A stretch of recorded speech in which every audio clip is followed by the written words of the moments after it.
हाँ भाई, राम राम। चलो आ जाओ अब।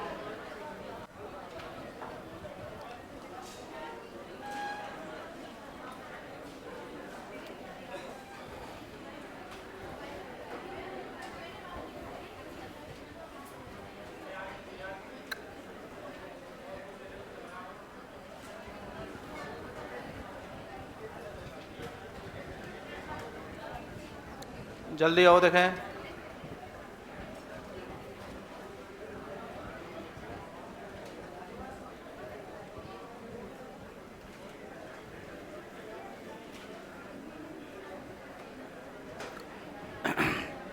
कल कहाँ तक हो गया था?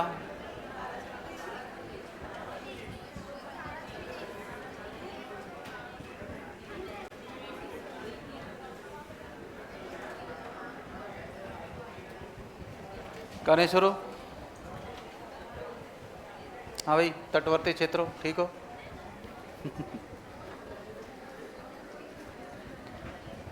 तो इधर उधर ये तटवर्ती क्षेत्र ही हैं सारे। ओके, चलो। कल हमने पढ़ ली थी धारा 36। और 36 में क्या था कि अगर कोई शिकायत करता है और दायित्वों को सही नहीं निभाता है ना, यदि कोई अधिकारी वर्ग आरटी एक्ट के संबंध में अपने दायित्वों को निर्वाह ईमानदारी से नहीं करता, तो इसके खिलाफ शिकायत दर्ज करने का उल्लेख है। क्लियर? अब देखिए, धारा बात करें अपन 37 की। और कल हमने बात की थी कि धारा 37 में किसी भी अभियोजन के संदर्भ में, किसके संदर्भ में? अभियोजन के संदर्भ में, ठीक है। अभियोजन के संदर्भ में कोई भी कार्रवाई होगी, मतलब जो केस दर्ज हो गया है, कोई भी कार्रवाई होगी, वो कार्रवाई एक तो क्या होगी? ईमानदारी पूर्ण होगी। कैसी होगी? ईमानदारी पूर्ण होगी। दूसरी बात क्या होगी? निष्पक्ष होगी। और तीसरी वो क्या होगी दोस्तों? न्याय संगत होगी। ऐसा नहीं है कि किसी दुर्भावना के साथ में उस शिक्षक के साथ में कोई व्यवहार किया जाएगा। अगर वो दोषी है तो ही उसको क्या मिलेगी? सज़ा मिलेगी। कोई दोषी नहीं है तो उसको सज़ा नहीं मिलेगी। इसका मतलब इसमें निष्पक्ष जांच की क्या है? बात रखी गई है। ओके। उसके बाद में हम बात करते हैं किसकी? धारा 38 में।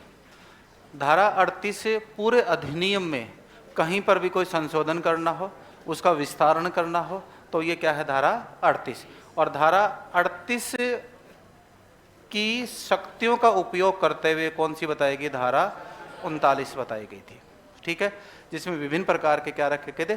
प्रावधान रखे गए थे। जो धारा 2012 के अंदर संशोधन अधिनियम 2019 आया था, तो उसके अंदर कुछ प्रावधान रखे थे, वो धारा 39 है। तो ये लिख लो। उसके बाद में अनुसूची करते हैं और फिर अपन पूरे आरटी एक्ट का एक बार करेंगे रिवाइज, पूरी धाराओं को जो भी अपने पढ़ा है वो, ठीक है। उसके बाद फिर अपन करेंगे नियमावली 2011 की शुरुआत, ठीक है। अब लिखें धारा 37। धारा 37 किसी भी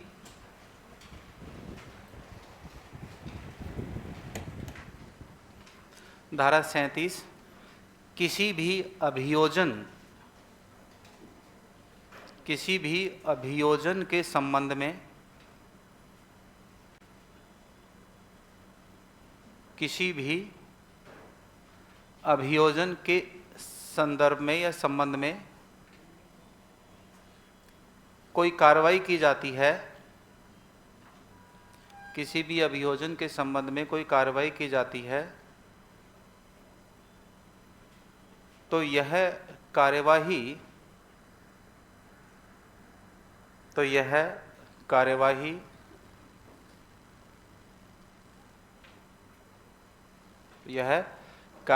पूर्ण ईमानदारी,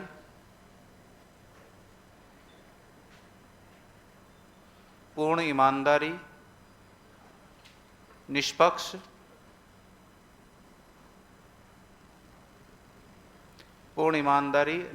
व न्याय संगत तरीके से होगी।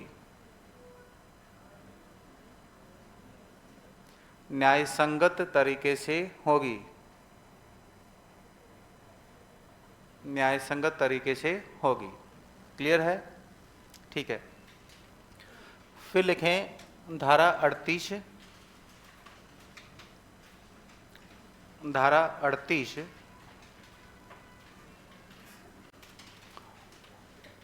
लिखें समुचित सरकार।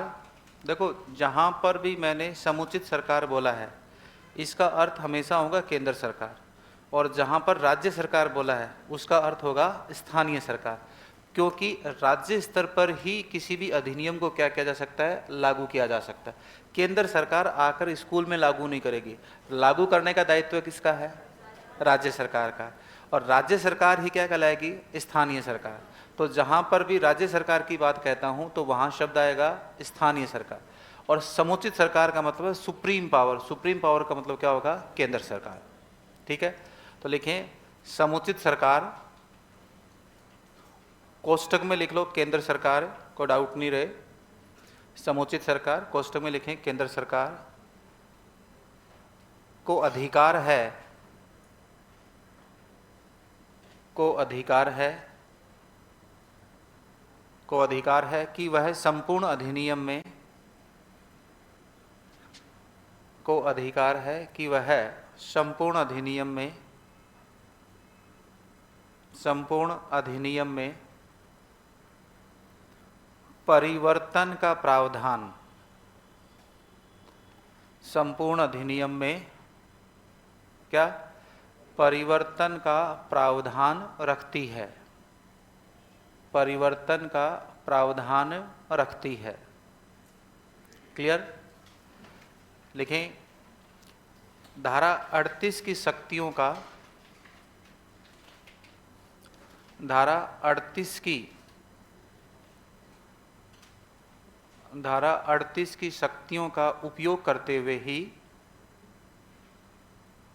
धारा 38 की शक्तियों का उपयोग करते हुए ही, ठीक है, संशोधन अधिनियम 2012 के तहत, संशोधन अधिनियम 2012 के तहत, 2012 के तहत धारा 39 की रचना की गई। धारा 39 की क्या की गई दोस्तों, रचना की गई, धारा 39 की रचना की गई। ठीक है, ओके। तो 39वीं धारा अलग से मेंशन नहीं है, उसी का क्या है, विस्तारण है, तो इसलिए धारा 39 का भी क्या कर दिया है, जिक्र कर दिया है। ठीक है, तो ये तो रही अपनी सारी धाराएं। अब उसके बाद में लिखें आरटी 2009 में, नेक्स्ट लाइन से बिल्कुल थोड़ा सा एक दो लाइन छोड़ के नया सेगमेंट है, आरटीई 2009 में, आरटीई 2009 में एक अनुसूची दी गई है,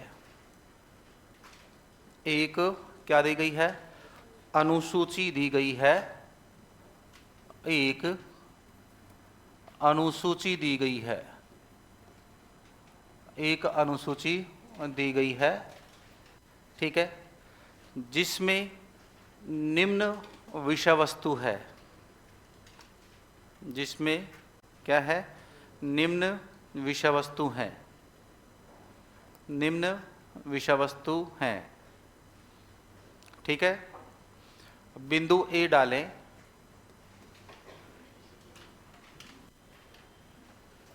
ठीक है, पॉइंट ए। अब आप रुक जाएं और बोर्ड पे फोकस करें। शिक्षण दिवस,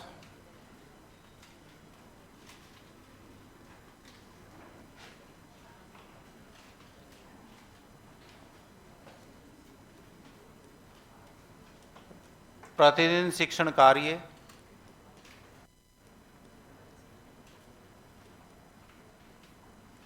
शिक्षण दिवस, प्रतिदिन शिक्षण कार्य। ठीक है, अब इसकी अगर हम बात करें शिक्षण दिवस प्रतिदिन शिक्षण कार्य की। तो सबसे पहले हम बात करते हैं कौन से स्कूल की, पीएस की, 1 से लेकर कहाँ तक, 5 के विद्यालय में। 1 से 5 के विद्यालय में इसमें भाई साहब टोटल 800 सॉरी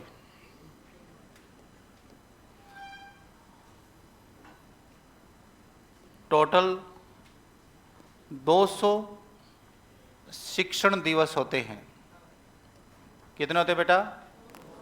टोटल 200 शिक्षण दिवस होते हैं। हाँ ओके, कोई बात नहीं भाई, मेरे से भी गलती हो जाती है ना। ओके, कितने दिवस बेटा? टोटल 200 शिक्षण दिवस। उसके बाद यहाँ बीच में आपको लिखना है शिक्षण घंटे। क्या लिखना है? शिक्षण घंटे। शिक्षण घंटे, टीचिंग आवर्स। तो टोटल कितने? 800 शिक्षण घंटे। क्या हो गई? 800 शिक्षण घंटे और 4 घंटे पर डे क्या है? शिक्षण कार्य है। क्लियर? देखो कितने घंटे हैं? 800 और दिवस कितने हैं? 200। तो इसको भाग देंगे तो कितने घंटे आ जाएंगे बेटा? 4 घंटे पर डे। ये आ जाएगा पीएस के लिए शिक्षण दिवस, शिक्षण घंटे और प्रतिदिन शिक्षण कार्य। यहाँ तक ठीक है? ओके। उसके बाद बात आती है यूपीएस की। तो कक्षा 6 से 8 220 शिक्षण दिवस।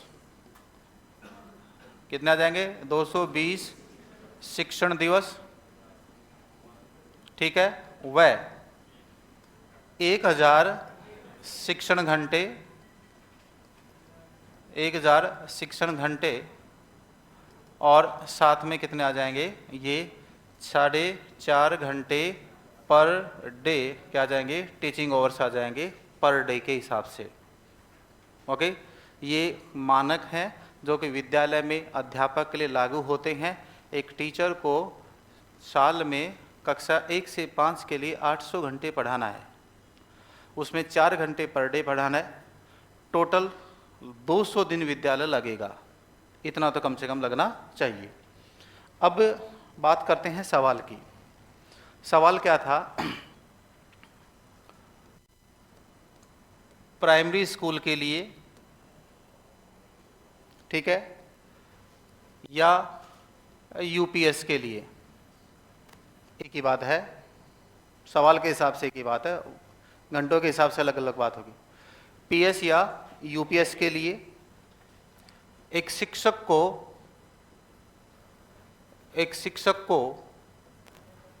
प्रति सप्ताह, एक शिक्षक को क्या? प्रति सप्ताह शिक्षण कार्य करवाना अनिवार्य है। शिक्षण कार्य करवाना क्या है दोस्तों? अनिवार्य है। शिक्षण कार्य करवाना क्या है? अनिवार्य है। क्लियर है? तो ये ऑप्शन पहला, ध्यान दे पीछे, ऑप्शन फर्स्ट पहला है 45 घंटे शिक्षण घंटे एवं तैयारी अवकाश के घंटे। क्लियर? उसके बाद में है नंबर 2 45 शिक्षण घंटे, ये घंटे शब्द हटा दिया है, 45 क्या? शिक्षण घंटे व क्या? तैयारी अवकाश के घंटे। क्लियर? नंबर 3 है 48 घंटे एवं, पीछे ध्यान दो, एवं तैयारी अवकाश के घंटे। और ऑप्शन 4 है 45 शिक्षण एवं तैयारी अवकाश के घंटे। ये आपके पास क्या है, ऑप्शंस हैं। ये सवाल 2016 के ग्रेड फर्स्ट के एग्ज़ाम में पूछा था। ठीक है, फर्स्ट पेपर में आता है, और फर्स्ट पेपर जीके में 75 क्वेश्चन आते हैं। उस 75 क्वेश्चन में से 15 क्वेश्चन मैनेजमेंट के आते हैं और 15 क्वेश्चन हिस्ट्री के आते हैं। तो सबसे बड़ा रोल होता है मैनेजमेंट का और हिस्ट्री का, और उधर फिर 30 नंबर की 30 क्वेश्चन 60 नंबर की आती है साइकोलॉजी। ठीक है, तो 45 नंबर का पार्ट हो जाता है हमारे जैसे इंसान के पास में, और 45 नंबर का मतलब 90 नंबर फर्स्ट ग्रेड में। ये 2 पार्ट, और जिसका हिस्ट्री ठीक ठाक होता है वो, और सब्जेक्ट अगर 70% के आसपास सब्जेक्ट सही है तो वो लेक्चरर बन जाता है आसानी से। इसके लिए आपको ग्रेड फर्स्ट में मैनेजमेंट का पार्ट बहुत अच्छा होना चाहिए। आप चाहे आपका कोई साथ वाला पढ़ता हो, चाहे आपका सीनियर हो, चाहे आपका कोई घर में आपका कोई साथी हो या आपका कोई रिलेटिव हो, उसको ये आरटी एक्ट वाली यूनिट आप फोटोकॉपी करवा के दे देना। उसके 5 सवाल किसी भी कंडीशन में, ठीक है, बाहर नहीं जाएंगे। ठीक है, दूसरी बात है, इसमें हंसने की कोई बात नहीं थी, बहुत सिंपल सी बात बताई मैंने। फिर इसको जो अपन ने रखा है, इसमें मैंने कुछ छोड़ा ही नहीं है। जितना लोकसभा की वेबसाइट पे दे रखा है, जो मूल प्रारूप है, मूल डॉक्यूमेंट है, मैंने उसी से पढ़ाया आपको। तो किसी भी कंडीशन में आपका सवाल गलत नहीं होगा। अगर कोई बहुत अलग ही सवाल बनाता है तो उसको फिर आरटी को छोड़ना पड़ेगा। अगर वो आरटी से सवाल बनाएगा तो उसका सवाल सही होगा। इस बात का ध्यान रखना। ठीक है, अब बात करते हैं इस सवाल की। तो ऑप्शन कौन सा सही है ये बताओ। ए नंबर, ए के संबंध में बताओ कितने हाथ खड़े करते हो, एक के लिए। फिर बी के लिए बताओ।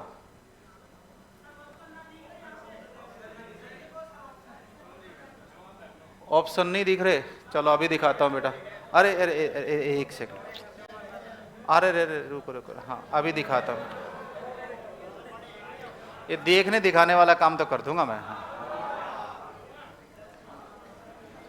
अब बताओ ऑप्शन ए के संबंध में बताओ।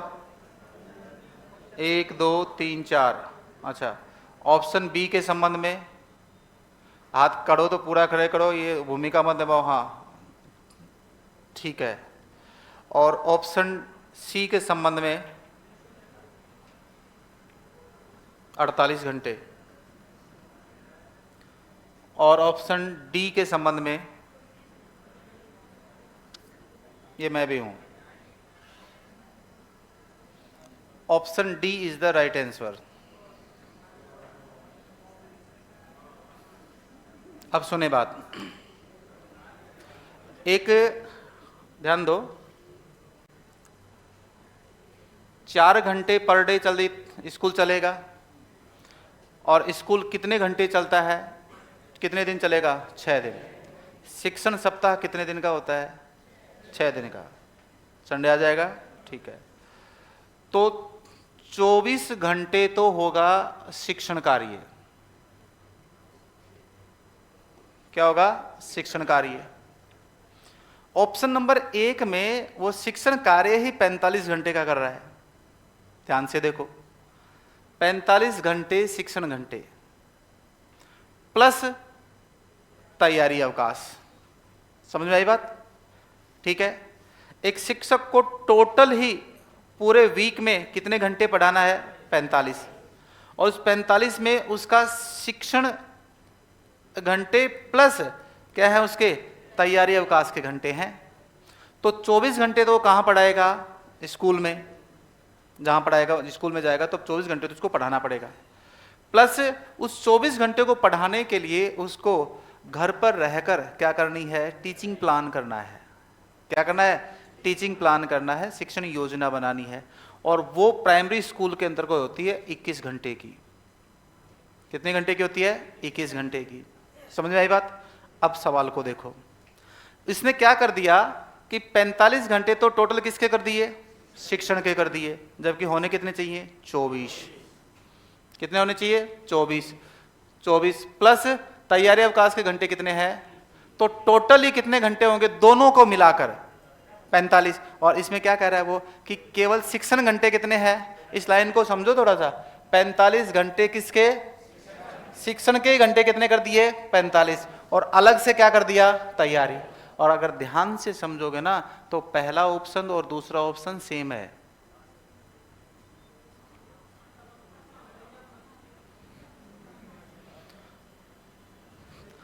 पैंतालीस घंटे शिक्षण घंटे और 45 शिक्षण घंटे, बात तो एक ही है।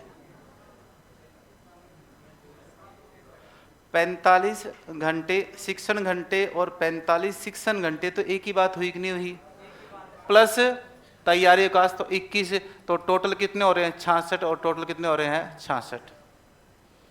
ओके।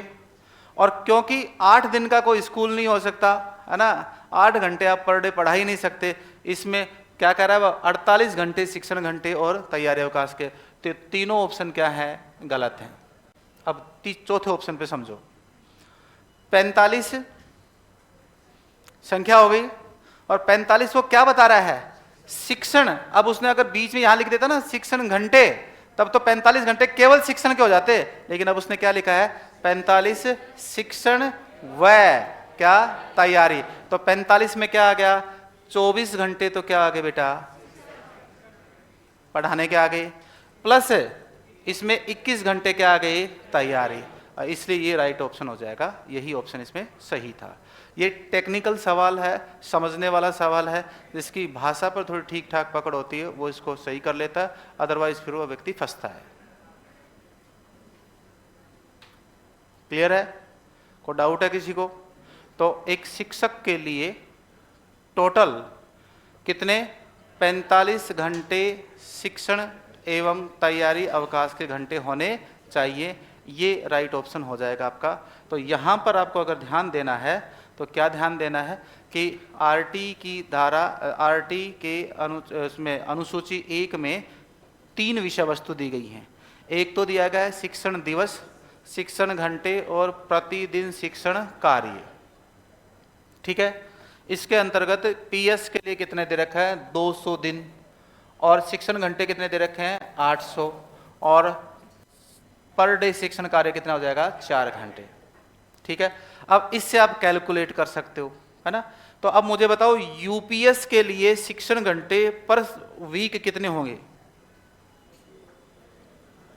पर वीक शिक्षण घंटे कितने होंगे? आसान से है यार, 4.5 घंटे गुणा 6, तो कितने हो जाएंगे? 27 घंटे। प्लस तैयारी अवकाश कितना हो जाएगा? 18 घंटे। टोटल कितने होंगे? 45। इस बात का ध्यान रखें। नहीं समझे? टोटल कितने? अरे स्कूल पर डे कितने लगेगा यूपीएस का? कितने घंटे? 4.5 घंटे। और स्कूल लगेगा कितने दिन? 6 गुणा 4.5, 27 घंटे।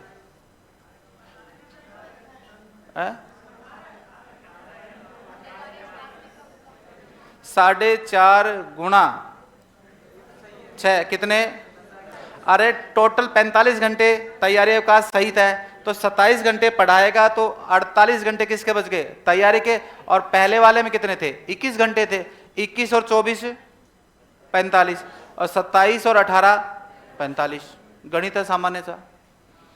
पीएस के अंदर आपने कितने लिए थे? 21 घंटे किसके लिए थे? तैयारी के लिए थे। और 24 घंटे किसके थे? पढ़ाने के। यहां पर पढ़ाने के कितने घंटे हो गए? 27। तो तैयारी के घंटे क्या हो जाएंगे? कम, क्योंकि टोटल मान कितना आएगा? 45 ही। तो 45 घंटे शिक्षण एवं तैयारी अवकाश के घंटे होते हैं। इस बात को आपको ध्यान रखना है। ये ग्रीन टी शर्ट बीच में जो बैठा है बेटा ध्यान दे ले। हाँ आपको ही बोल रहा हूं। तुम लोग केवल वही नहीं बैठे, मेरे सामने ही बैठे हो। हाँ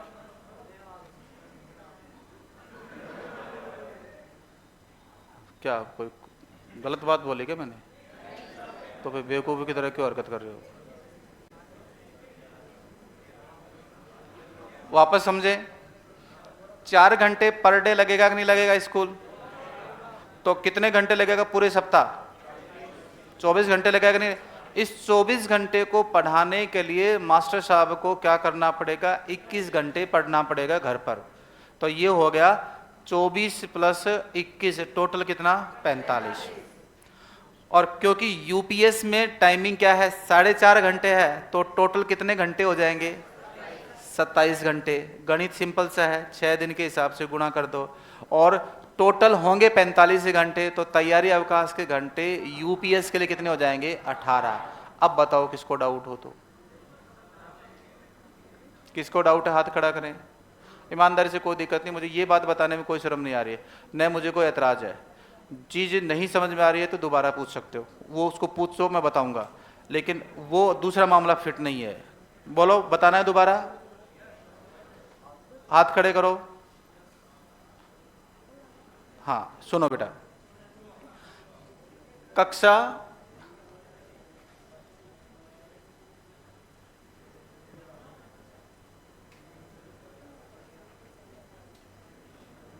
सबसे लास्ट में रेड टी शर्ट, क्लास से बाहर हो जाओ, 1 सेकंड में बाहर हो जा।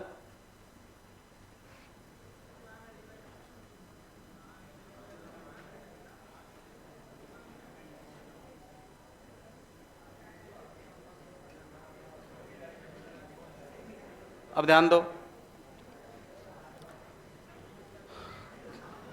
कक्षा 1 से 5 के लिए टोटल कितने दिन है? 200 दिन। स्कूल कितने दिन लगेगा? 200 दिन। और पूरे साल भर कितने घंटे लगेगा? तो पर डे स्कूल कितने घंटे लगेगा? 4 घंटे। क्लियर है बात? ठीक है। अब 4 घंटे पर डे लगेगा, तो एक सप्ताह में कितने घंटे स्कूल खुलेगा? 24 घंटे। ठीक है। और मानक में क्या दिया गया है सरकार ने कि भाई एक स्कूल के पीएस के टीचर के लिए, प्राइमरी आप लोगों के लिए, आप लोग है ना, PS1 के लिए है ना, तो L1 के टीचर के लिए टोटल 45 घंटे का शिक्षण सप्ताह होगा। उसमें से 24 घंटे तो आपको स्कूल में पढ़ाना है, और उस 24 घंटे को पढ़ाने के लिए 21 घंटे आपको क्या करना है? घर पे तैयारी करने के बच्चों को कैसे पढ़ाना है।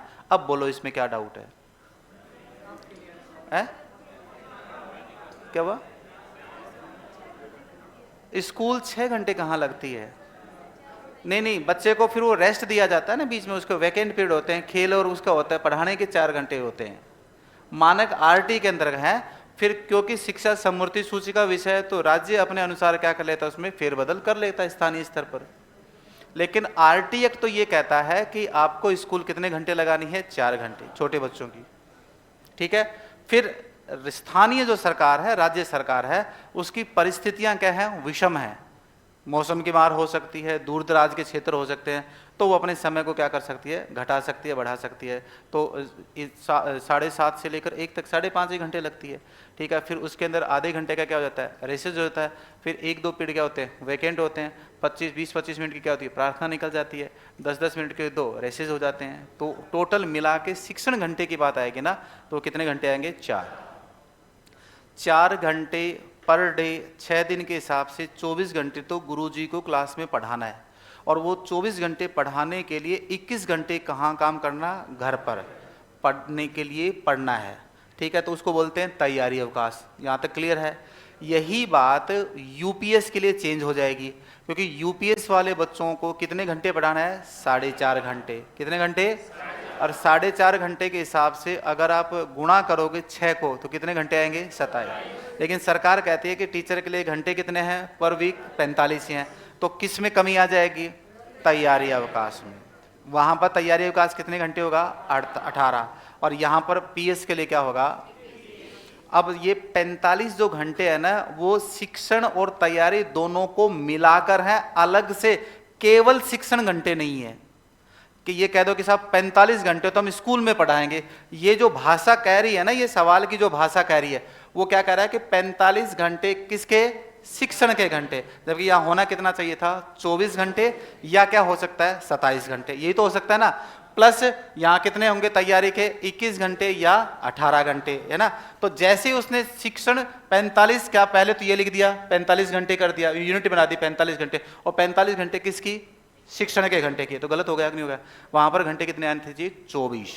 तो यहां पर देखो चौथे ऑप्शन में क्या लिख रहा हो, 45 शिक्षण, उसने ओवर्स नहीं दिए, 45 शिक्षण और तैयारी के घंटे, तो इसमें उसने कंबाइंड लिया है, इस बात को ध्यान रखें।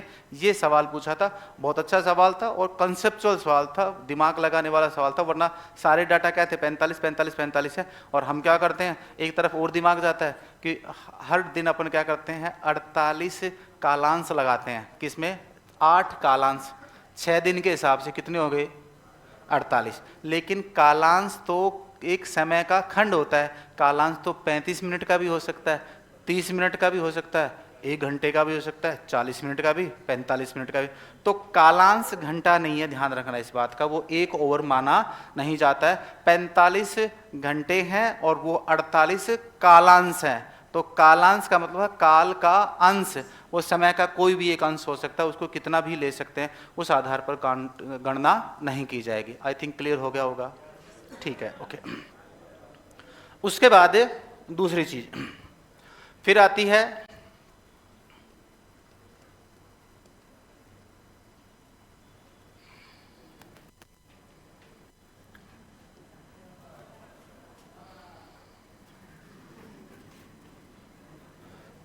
देखना कौन सा ये करने वाला बाबा, बाहर फेंको उसको। बी पॉइंट,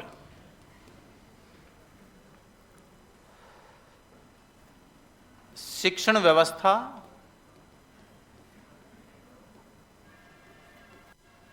बेटा अनुशासन के लिए मुझे अगर थोड़ा सा टाइट भी होना पड़ेगा तो मुझे कतई शर्म नहीं आएगी, ध्यान रखना। मेरे लिए सिर्फ और सिर्फ आप स्टूडेंट हो, ठीक है। और मैं मेरे काम के लिए, मैं खुद भी ईमानदार हूँ मेरे काम के प्रति, और मैं आप लोगों को रखूंगा, और मुझे कतई शर्म नहीं आएगी। ये यही काम कर रहा है, आप पर ही फोकस है। शिक्षण व्यवस्था व छात्र शिक्षक अनुपात, छात्र शिक्षक अनुपात, ठीक है। अब बात करते हैं पीएस की। किसकी बात करेंगे, पीएस की। कक्षा 1 से 5 के लिए, तो कक्षा 1 से 5 के लिए 60 बच्चों पर शिक्षण व्यवस्था की बात कर रहे हैं, ठीक है। 60 बच्चों पर टोटल कितने टीचर होंगे, 2, क्लियर। उसके बाद 61 से लेकर 90 कितने होंगे, 3। 91 से 120 टोटल कितने, 4। और 121 से 200 क्या होंगे, 121 से 200 बताऊंगा गणित, तो टोटल कितने हो जाएंगे, 5 + 1, क्या लिखेंगे, 5 + 1। अब कैसे लिखा मैंने, 121 से लेकर 150 तक तो टोटल होंगे 5 शिक्षक, और ये जो 5 शिक्षक हैं ये तो करेंगे शिक्षण कार्य। क्या करेंगे बेटा, शिक्षण कार्य, शिक्षण कार्य। यहां तक ठीक है, क्लियर है। जैसे ही 151 से ऊपर जाएंगे तो हमें एक अतिरिक्त शिक्षक की आवश्यकता होगी, तो हमने सीधा लिख दिया 121 से कहां तक, 200 तक, ठीक है। तो टोटल 5 शिक्षक तो क्या करेंगे, शिक्षण कार्य, और एक है भाई साहब ये मुख्य अध्यापक। क्या है बेटा, मुख्य अध्यापक, इसको हम हेड टीचर कहेंगे। क्या बोलेंगे, हेड टीचर कहेंगे।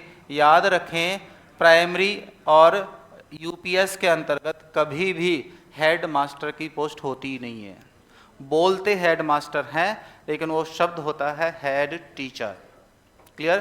क्योंकि हेड मास्टर 03 पावर का अधिकारी होता है और वो ग्रेड 1 की पोस्ट होती है, ठीक है।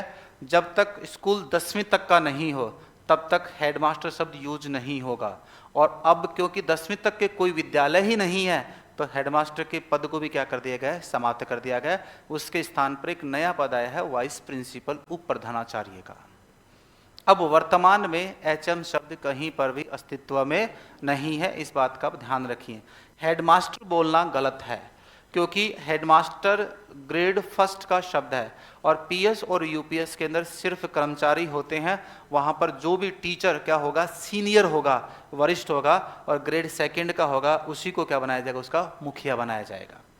तो समझ में आएगी बात। तो यहाँ पर 150 तक तो कितने टीचर हैं बेटा, 5, और जैसे ही 151 हुआ और 200 तक कितने हो जाएंगे, 6 टीचर। ठीक है, तो 200 तक जो 5 शिक्षक पढ़ाने वाले हैं, तो उनको 5 का क्या दे दो, भाग दे दो। 5 का क्या दे दो, भाग। तो अनुपात कितना आ जाएगा, 40:1। अब एक विवाद की बात कर लेते हैं। एक बार 40:1 को सही माना, एक बार 30:1 को सही माना।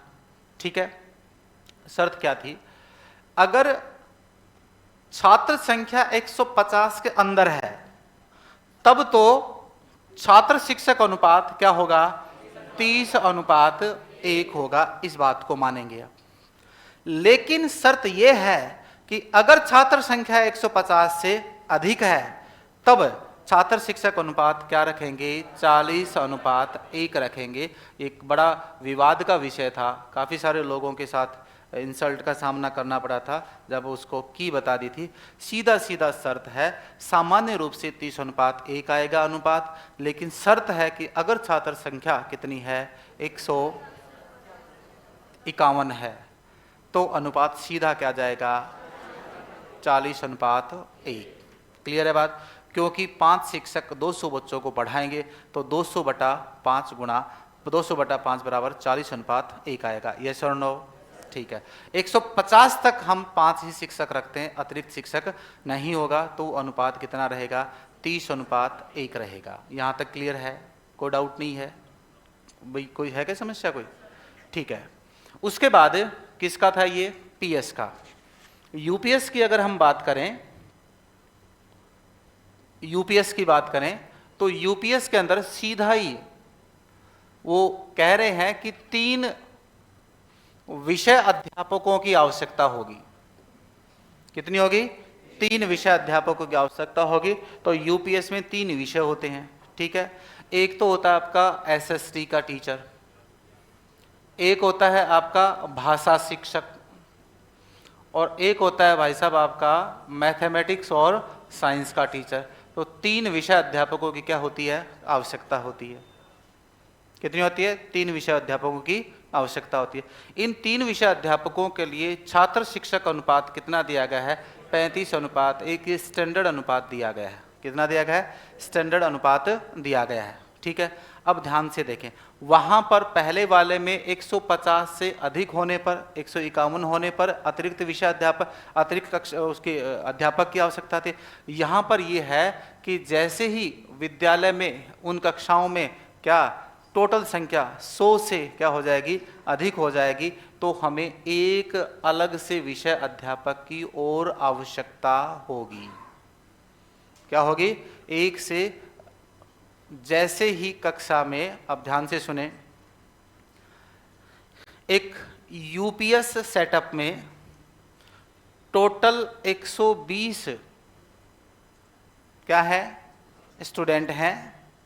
ठीक है, तो 120 स्टूडेंट होने पर कुल कितने अध्यापकों की आवश्यकता होगी, कितनी होगी, 4 की। कैसे लगाया बेटा अंदाजा, कहाँ तक, 100। बेटा मैंने क्या लिखा है, मैं यही गलती पकड़ रहा था, मैंने लिखा है यूपीएस, और तू बता किसका रहा है मुझे उत्तर, पीएस का। मैंने तो इस पर चर्चा ही नहीं की। मैं यही तो सवाल रख रहा था कि तुम्हारी गलती यहीं पर सुधर जाए तो ज़्यादा बढ़िया है। तुरंत तुम कहाँ भाग लिए, आपने इस बात पर ध्यान नहीं दिया कि मैंने यहाँ क्या लिखा है, यूपीएस। ठीक है, देखो 100 बच्चों तक तो कितने विषय अध्यापक हैं, 3, और अभी जस्ट बता के गए जैसे ही 100 से ऊपर बच्चे होंगे एक अतिरिक्त विषय अध्यापक की क्या होगी, आवश्यकता होगी। तो 3 + 1 बराबर कितने 4। यही सवाल इस बार पूछा था। आप घूम रहे थे पीएस के चक्कर में। किसके चक्कर में? पीएस के चक्कर में। उसने दे दिया कि एक यूपीएस विद्यालय के अंदर 108 बच्चे हैं। कितने बच्चे हैं? 108 बच्चे हैं। तो कुल कितने अध्यापकों की आवश्यकता होगी? कितने की होगी? 4 की। वैसे भी अगर बात करें आप, ठीक है, पीएस वाले गणित से भी अगर गलती भी हो जाती है आपकी तो भी कितने आएंगे? 4, क्योंकि पीएस में भी कितने हैं? 4। लेकिन यहां पर वो क्या कर दे, 108 न देकर क्या दे दे? 122 दे दे। कितने दे दे? 122 दे दे। तब कितने अध्यापक होंगे? 4 ही, क्योंकि 100 से ऊपर होने पर एक ही विषय अध्यापक अतिरिक्त जोड़ा जाएगा। पीएस वाला गणित यहां पर फेल हो जाएगा। 100 से अधिक होने पर एक शिक्षक अतिरिक्त लिया जाएगा। Is that clear? ठीक है। वहां पर 150 की शर्त है और यूपीएस में कक्षा 6 से 8 में कितने की शर्त है? 100 की शर्त है। ध्यान रहेगा, मैं विशेष नोट भी लिखवा दूंगा कि पीएस में छात्र शिक्षक अनुपात गणना करते समय, ठीक है, 150 से अधिक होने पर एक शिक्षक अधिक होगा और यूपीएस में 100 पर एक शिक्षक अधिक अतिरिक्त लिया जाएगा। उसके बाद तो शायद कोई डाउट नहीं रहना चाहिए है? हाँ, 250 तक भी। फिर वो उसी अनुपात में, जो अनुपात है ना 35:1, क्या है? 35:1 में टीचर बढ़ते जाएंगे। है? जिस विषय में बच्चे ज्यादा होंगे, ठीक है, उसमें, क्योंकि हम उसमें क्या कर देंगे, जो आपके सेक्शन है वो बढ़ाएंगे। विषय बराबर हैं, इसका यहाँ पर कोई उल्लेख नहीं किया गया। उन्होंने सिर्फ ये कहा है कि एक अतिरिक्त अध्यापक की व्यवस्था की जाएगी। ठीक है, उसके बाद में पीरियड्स को ऊपर नीचे करके कैसे भी करके एडजस्ट किया जा सकता, कोई बड़ा इशू नहीं है। ठीक है, तो यहाँ पर मेरे हिसाब से डाउट क्लियर हो गया होगा। ओके, उसके बाद चलो पहले इनको लिख लो।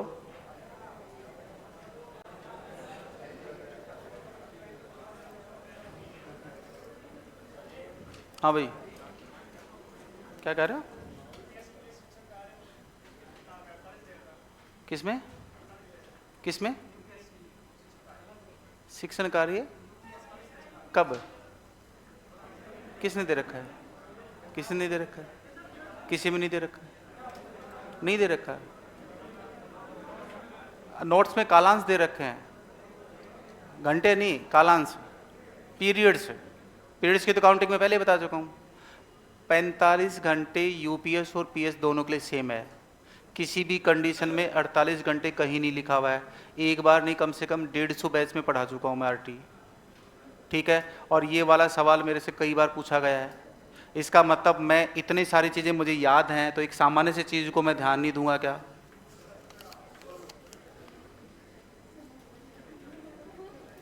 एक 121 से हाँ तक 5 अध्यापक और एक बिल्कुल 200 होनी चाहिए। ठीक है, इसमें शर्त ये रहेगी कि 151 से ऊपर होने पर एक हेड टीचर होगा। ओके, किसमें? यूपीएस में हेडमास्टर शब्द नहीं होता है बेटा, हेड टीचर होता है। क्या कह रहे हो?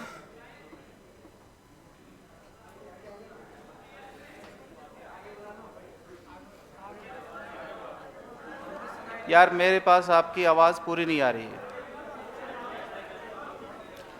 क्लास खत्म हो तब अपना क्वेश्चन लिख लेना, तब पूछ लेना। यूपीएस में हेडमास्टर होगा या नहीं होगा? बिल्कुल होगा। ठीक है, यूपीएस में हेडमास्टर के स्थान पर हेड टीचर होगा। जो 3 टीचर है उनमें से जो टीचर सेकंड ग्रेड का है और जो सीनियर है उसी को क्या बनाया जाएगा? हेड टीचर बनाया जाएगा।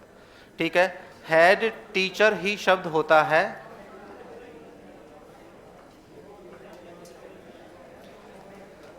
पाठ्यक्रम को लेकर विवाद चल रहा है कि पाठ्यक्रम चेंज होगा, तो सर इस डाउट की पुष्टि करें। ये मेरे से संबंधित सवाल नहीं है, क्योंकि मैं शिक्षा मंत्री नहीं हूँ।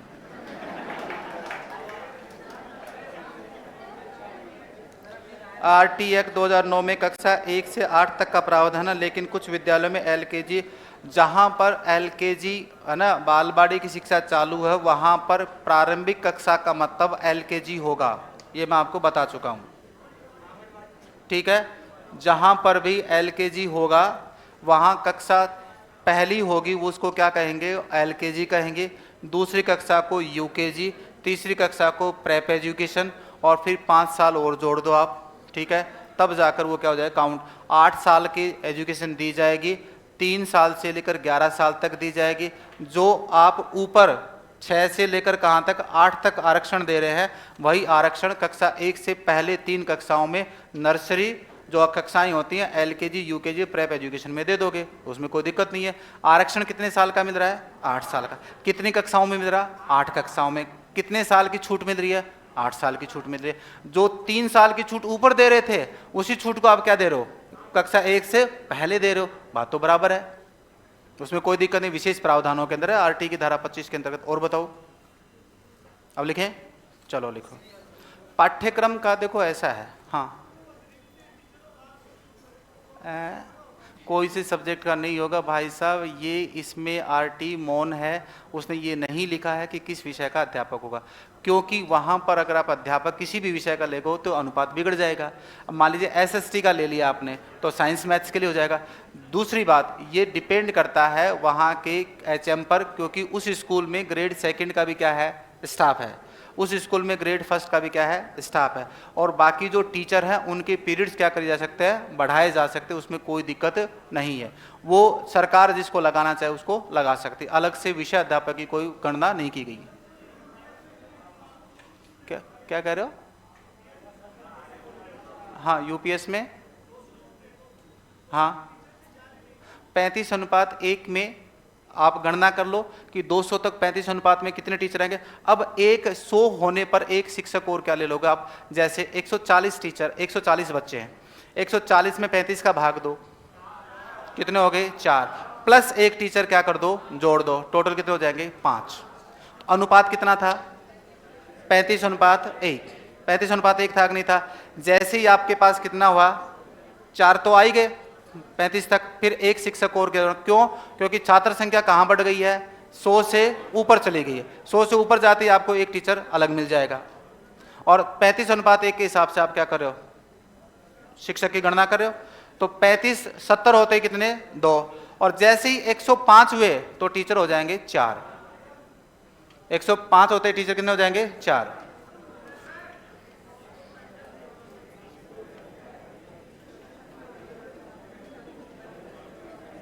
विनिर्दिष्ट छात्र शिक्षक अनुपात नहीं होगा। विद्यालय प्रबंधन समिति कुल सदस्य में से कम सदस्य माता पिता अभिभावक में से होने चाहिए। यार कल तो करवाया था 3/4, 3/4, 75% करवाया था, किसने दिया ये उत्तर, ये तो कल लिखवा रखा आप लोगों को। अब लिखो, कोई बात नहीं लिखिएगा, आज आराम से बोल रहा है, लिखो। अरे 1 सेकंड रुको, देखो 35 अनुपात कितना है 1, 70 शिक्षक होने पर, 70 बच्चे होने पर कितने टीचर 2, ठीक है। 105 होने पर कितने 3, लेकिन शर्त यह है कि जैसे ही 100 का आंकड़ा पूरा करोगे तो तुरंत आपको एक टीचर और मिल जाएगा, कितने हो जाएंगे 4, ठीक है। अब मान लीजिए कितने हैं 140, तो टोटल टीचर कितने हो जाएंगे 5, क्यों 140 में 4 टीचर तो वो हो जाएंगे अनुपातिक हिसाब से, और क्योंकि 100 से ऊपर जितने भी ज्यादा होंगे वो तुरंत आपके पास कितने हो जाएंगे, एक टीचर ज्यादा मिलेगा। 130 तो आप देख लो, 105 तक कितने हैं 3, तो 140 तक तो 4 होंगे ना, 40 तक तो पहुंचे नहीं, तो टोटल कितने हो जाएंगे 4।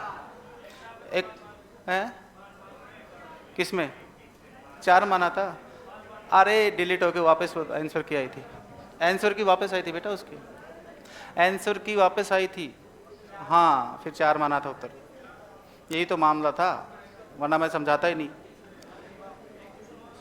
हाँ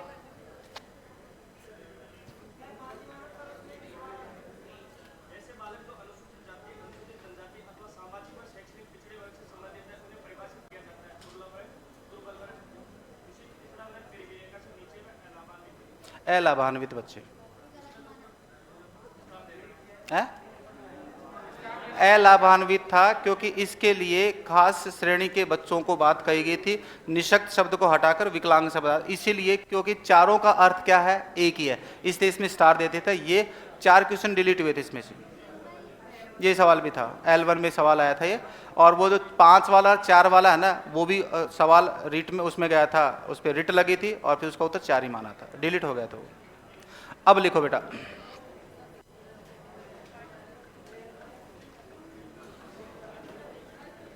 लिखें, लिखो, ए में लिखो, क्या लिखेंगे, है? क्या 170 से ऊपर कितने हैं, 70 तक 2, 105 तक कितने होंगे, 3, 105 तक 3 हो गए, लेकिन नीचे क्या है, 102 है, तो 2 प्लस 100 के ऊपर होने पे कितने जाएंगे, 3। तो ये तो सिंपल सा गणित है, क्या पूछना था इसमें भाई। आनुपातिक देखोगे तो 35:1 में आगे बढ़ो, और जैसे 100 से ऊपर जाओ तो एक एक्स्ट्रा जोड़ना, इसमें कहाँ दिक्कत है, जब अब वो भाग देना तो आता ही होगा। और ये है सिर्फ तुम्हारी जिज्ञासाएं ठीक है, तुमसे पूछ के वो सवाल नहीं बनाएगा, ध्यान रखना। जो चीज़ टेक्निकल चीज़ थी उस चीज़ को मैंने बता दिया है कि जैसे ही आंकड़ा 100 से ऊपर हो, अनुपात में एक अध्यापक और जोड़ दो।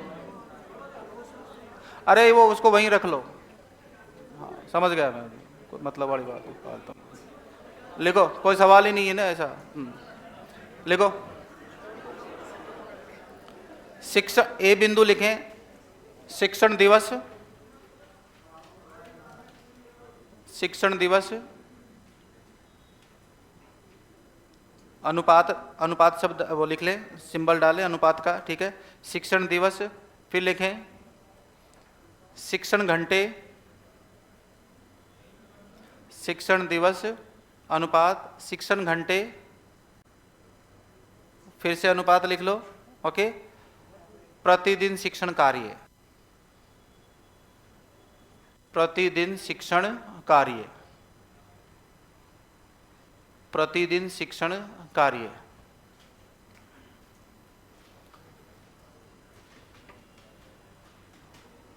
प्रतिदिन शिक्षण कार्य। अरे भाई एक बार रुको भाई, 35 का भाग दे दो, जितने बच्चे होंगे। अब 200 बच्चे हैं, ठीक है। अरे भाई मैं बेवकूफ लग रहा हूँ क्या तुम्हें, जो दोबारा समझाने की कोशिश कर रहा हूँ?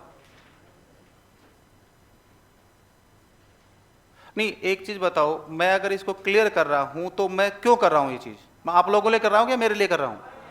तो फिर उसको तरीके से समझो ना। अब तुम वो कागज लिखने में लग जाते हो, वो साला दिमाग यहाँ से तुम्हारा निकल जाता है, कहीं और चला जाता है ना, और उसके चक्कर में रहते हो कि साला सवाल बनाऊं कैसे, गुरुजी को कैसे पूछूं यार, उस चीज में तो दिमाग लगा ले। तो यहाँ नहीं, एक सिंपल कॉन्सेप्ट है, जिस अनुपात में छात्र शिक्षक अनुपात दे रखा है, आप 200 बच्चे हैं, अब 200 बच्चों में किसका भाग दे दो, 35 का भाग दे दो, ठीक है। न्यूनतम कितने जाएंगे, देखो 140, 175, ठीक है। 175 पे कितने हो जाएंगे, 5 टीचर।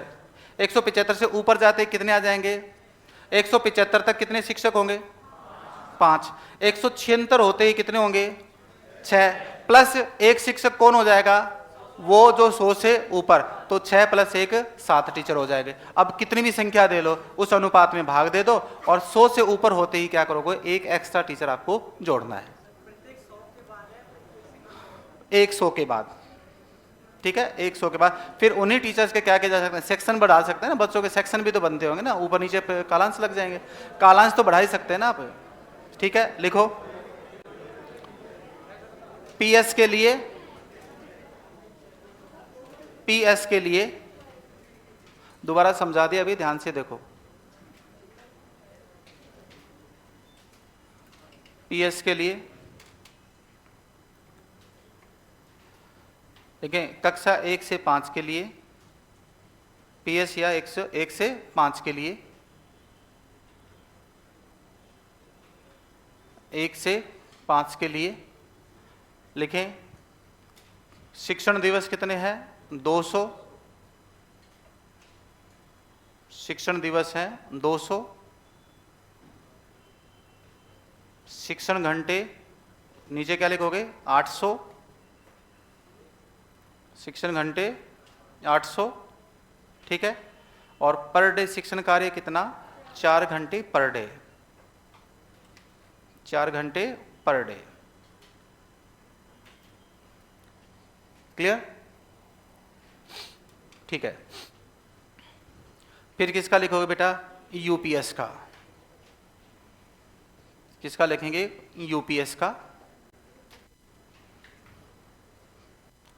6 से 8 के लिए,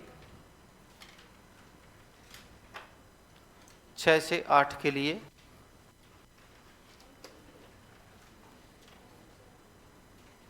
टोटल दिन कितने लिखोगे शिक्षण दिवस 220 दिन, 220 दिन। शिक्षण घंटे कितने 1000, शिक्षण घंटे 1000। उसके बाद लिखें पर डे शिक्षण कार्य कितना हो जाएगा 4 घंटे 30 मिनट, 4.5 घंटे।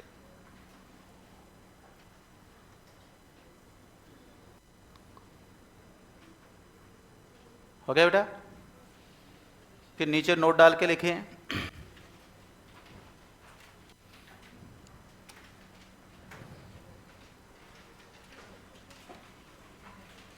एक शिक्षक के लिए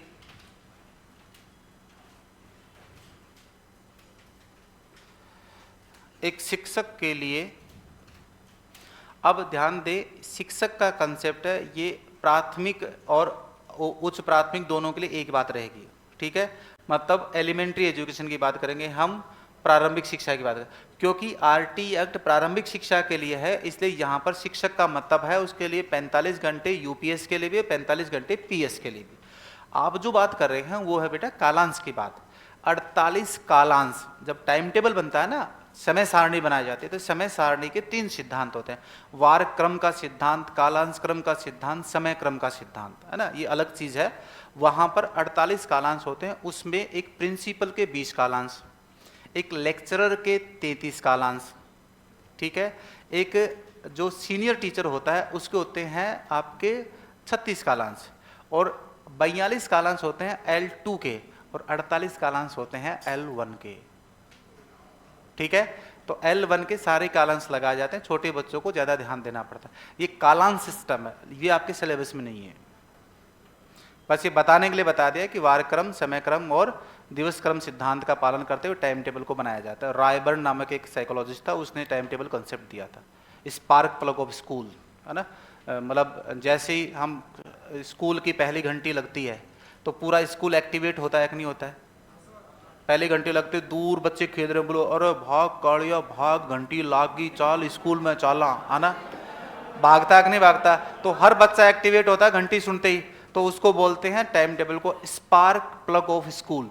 जैसे मैंने यहाँ से क्या किया, ऑन किया, ऑन करते ही जैसे यहाँ बटन दबाया तो पूरा ये जो एक्टिवेट होता है कि नहीं होता डिवाइस, वैसे ही घंटी बजती पूरा स्कूल एक्टिवेट होता है, इसलिए स्पार्क प्लग ऑफ स्कूल बोलते हैं टाइम टेबल को। ये ग्रेड फर्स्ट में आता है, ये आपके यहाँ नहीं है। उसके बाद लिखें, लाइन बोलना बेटा, मैंने क्या बोली एक बार। एक शिक्षक के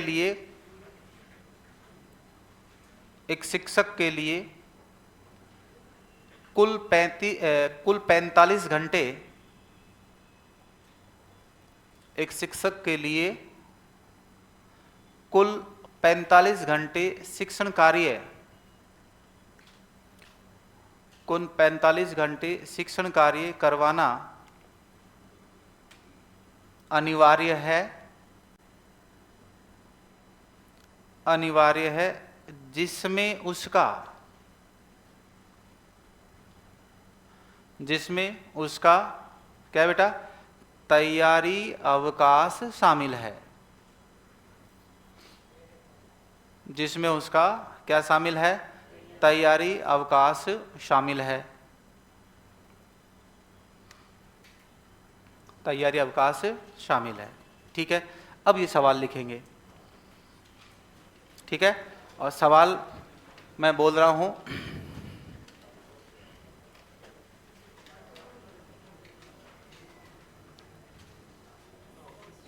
लिखें प्रारंभिक शिक्षा में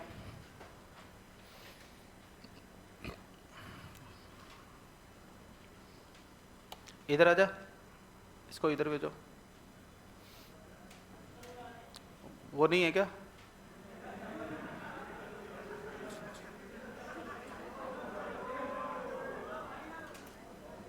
चलो बैठो। लिखो प्रारंभिक शिक्षा में एक शिक्षक को, प्रारंभिक शिक्षा में एक शिक्षक को प्रति सप्ताह, एक शिक्षक को प्रति सप्ताह शिक्षण कार्य करवाना, प्रति सप्ताह क्या शिक्षण कार्य करवाना अनिवार्य है। शिक्षण कार्य करवाना अनिवार्य है। ऑप्शन ए, ऑप्शन ए 45 घंटे शिक्षण घंटे, मैं धीरे बोलूंगा, आराम से लिखो, ऊपर मत देखो, मैं लिख लोगा अपन।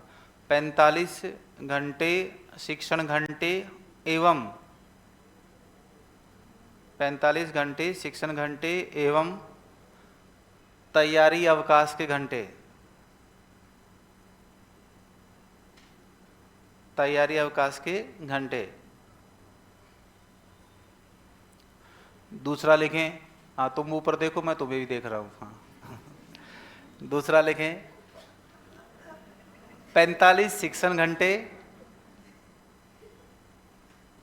45 शिक्षण घंटे एवं तैयारी अवकाश के घंटे।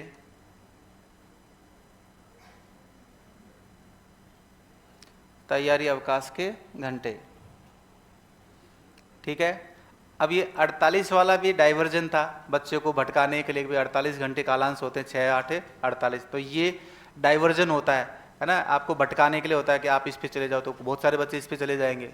ओके, उसके बाद लिखें 48 घंटे, 48 घंटे शिक्षण घंटे। अभी तो आया था यार, कहाँ चल दिया है?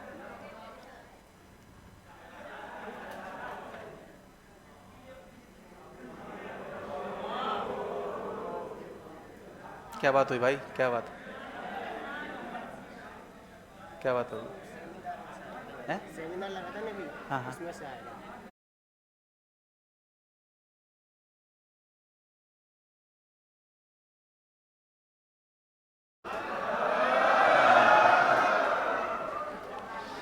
तुम मरेगा मेरे से।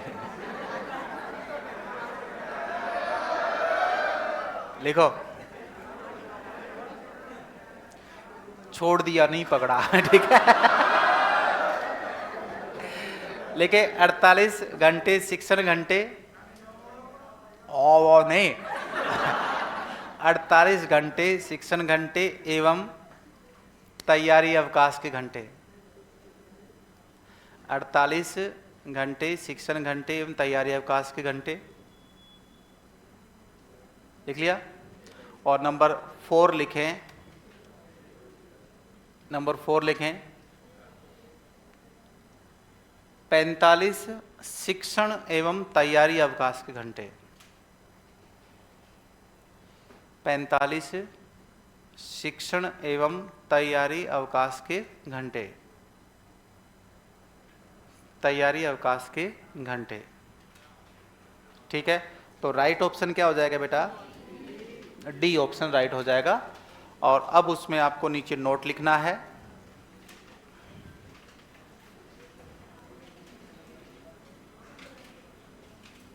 नोट लिखना है, लिखें प्राइमरी स्कूल के टीचर के लिए, प्राइमरी स्कूल, प्राथमिक स्कूल के टीचर के लिए,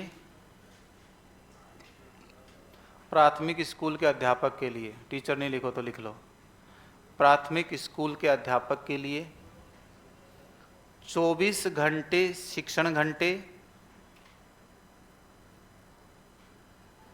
24 घंटे क्या शिक्षण घंटे प्लस 24 घंटे क्या शिक्षण घंटे प्लस, बताओ क्या लिखोगे, 21 घंटे तैयारी घंटे। ठीक है, 21 घंटे तैयारी अवकाश के घंटे। अब बताओ देखें यूपीएस के लिए क्या लिखोगे, 27 प्लस 18, तो लिख लें उच्च प्राथमिक विद्यालय के लिए, उच्च प्राथमिक विद्यालय के लिए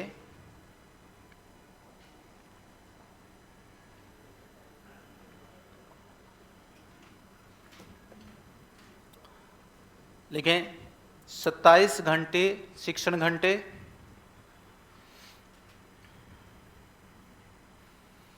27 घंटे शिक्षण घंटे और 18 घंटे क्या तैयारी अवकाश के घंटे।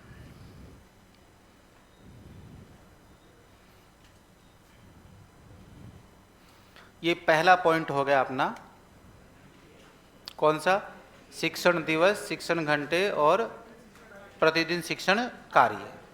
ठीक है, यहां से सवाल आएगा बेटा, पक्का ध्यान रखना, 100% हमेशा आता है, हर बार आता है, इस बार भी आएगा।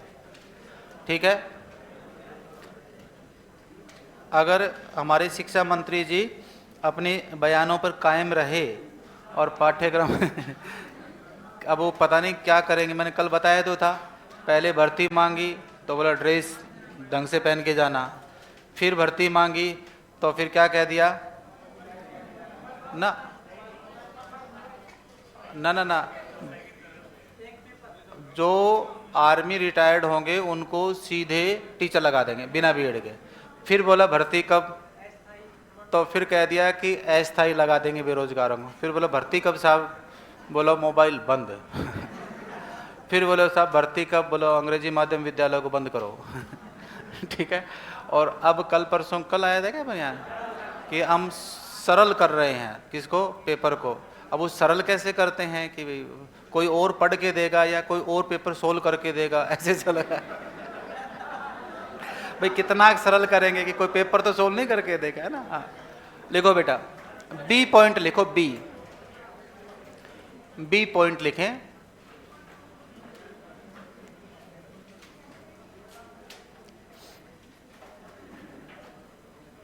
शिक्षण व्यवस्था,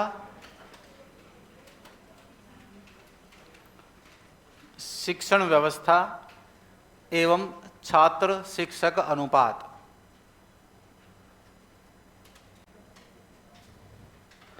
शिक्षण व्यवस्था एवं क्या, छात्र शिक्षक अनुपात। छात्र शिक्षक अनुपात पहला किसके लिए लिखेंगे, पीएस के लिए। लिखें 60 बालक बराबर कितने, 2 टीचर। 60 बालक होने पे कितने, 2 टीचर। अब 2 होंगे ना, 2 बच्चे होंगे तो भी 2 ही होंगे, ध्यान रखना। 60 तक कितने हैं, 2। अब उसमें चाहे 38 हो, चाहे 51 हो, चाहे 59 हो और चाहे 60 हो, टोटल कितने होंगे, 2। ओके, उसके बाद लिखें 61 से 90 3, 61 से 90 3,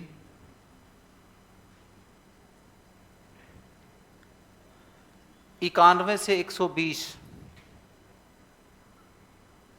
91 से 120 4। मैं एक और लिखवा रहा हूं ना, वरना तुम्हारे इसमें डाइवर्जन होगा। ओके, 91 से 120 4। फिर लिखें 121 से 150 5, 121 से 150 कितने बेटा, 5। ओके, और फिर लिखें 151 से 200 होने पर, 151 से 200 होने पर 5 + 1, 5 + 1, क्लियर, जिसमें 5 शिक्षक, 5 शिक्षक शिक्षण कार्य करेंगे। 5 शिक्षक तो क्या करेंगे बेटा? शिक्षण कार्य करेंगे। तथा एक अतिरिक्त शिक्षक, एक अतिरिक्त शिक्षक हेड टीचर, एक अतिरिक्त शिक्षक क्या? Head teacher. ओके, कोष्ठक में लिख लो मुख्य अध्यापक, हेड टीचर या क्या? मुख्य अध्यापक की भूमिका में होगा, हेड टीचर या मुख्य अध्यापक की भूमिका में होगा, मुख्य अध्यापक की भूमिका में होगा। ठीक है, नीचे नोट डालें।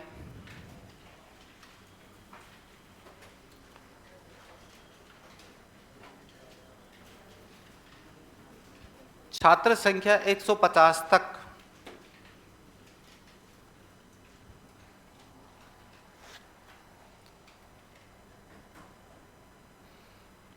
छात्र संख्या 150 तक छात्र शिक्षक अनुपात, छात्र शिक्षक अनुपात 30:1 होगा। छात्र शिक्षक अनुपात क्या होगा बेटा? 30:1 होगा। लेकिन यदि छात्र संख्या 200 तक है, 200 तक नहीं 200 है, यदि छात्र संख्या क्या है? 200 है, तो छात्र शिक्षक अनुपात, तो छात्र शिक्षक अनुपात कितना होगा? 40:1 होगा। तो छात्र शिक्षक अनुपात 40:1 होगा। क्लियर? ओके, उसके बाद लिखें यूपीएस के लिए,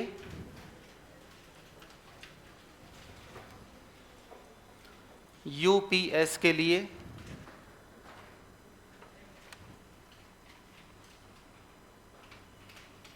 यूपीएस के लिए 3 विषय अध्यापक,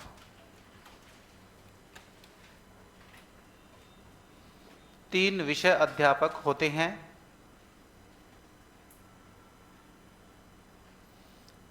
3 विषय अध्यापक होते हैं। ठीक है, उसमें पहला लिखो एसएसटी,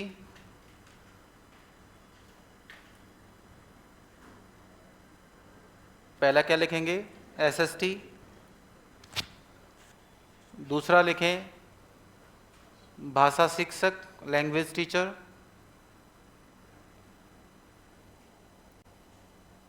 और तीसरा लिखें गणित एवं विज्ञान शिक्षक, गणित एवं विज्ञान शिक्षक, गणित एवं विज्ञान शिक्षक। क्लियर? उसके बाद लिखें इसमें, नीचे लिखें इसमें छात्र शिक्षक अनुपात,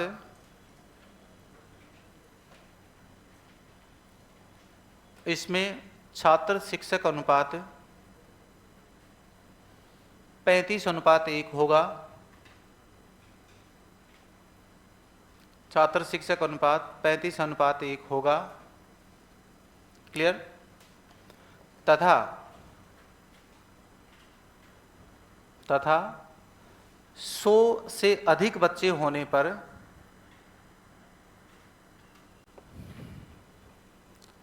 100 से अधिक बच्चे होने पर एक अतिरिक्त शिक्षक की व्यवस्था की जाएगी।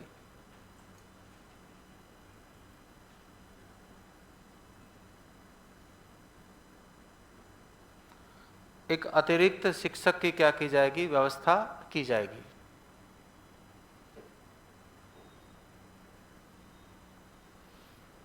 अतिरिक्त शिक्षक की व्यवस्था की जाएगी।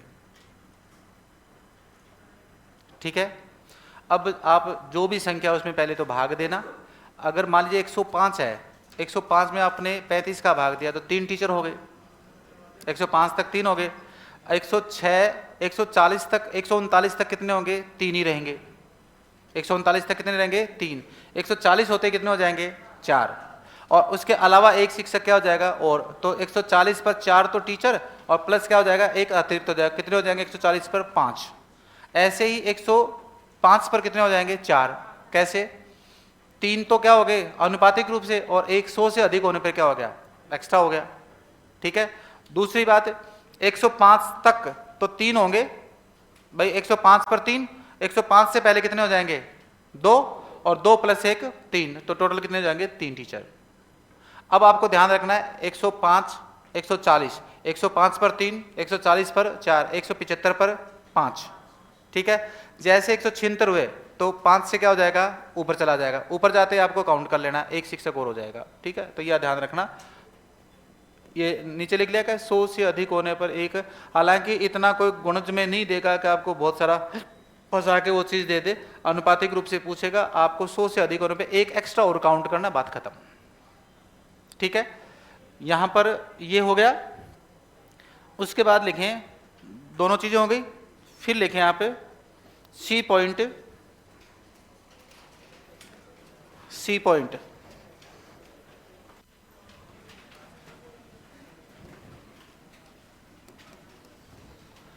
दंड संहिता का उल्लेख है।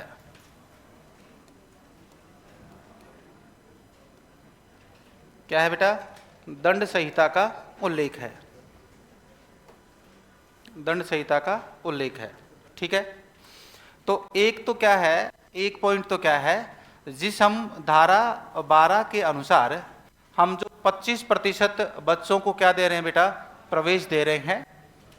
ठीक है।